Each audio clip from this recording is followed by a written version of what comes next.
نیمروز کې د طالبان او ایرانی ځواکونو ترمنځ نښته شوې ده چې ولې نو جزئیات هم دې ویډیو کې ګورئ او چینل سبسکرایب کړئ.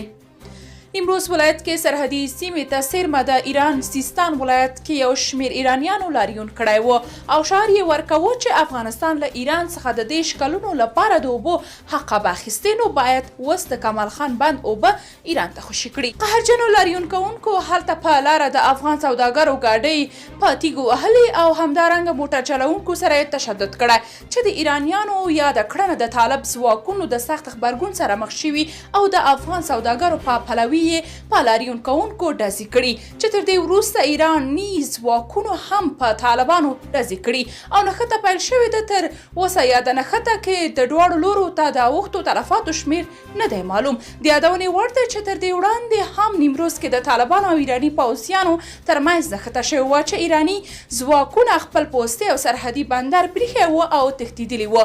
هیره دې نه وي چې د افغانستان دفاع وزیر ملا یعقوب طالب ځواکونو ته امر کړی و چې د هیواد او هیوادوالو د ساتنې لپاره د مرکزي حکومت امر ته نه په تمه کیږي بلکې د ګاونډیانو هر ډول اقدام ته پر وخت او غاښ ماتونکی ځواب ورکړي. په همدې حال افغانان له طالبانو غوښتنه کوي چې هیڅکله باید د کمال خان بند اوبه ایران ته په وړیا شکل ورنکړي بلکې باید ترې په بدل کې تیل او یا هم نغدي پیسې واخلي. تاسو په دې اړه څه نظر لرئ؟ کومنټ کې شریک او چینل سبسکرایب کړئ.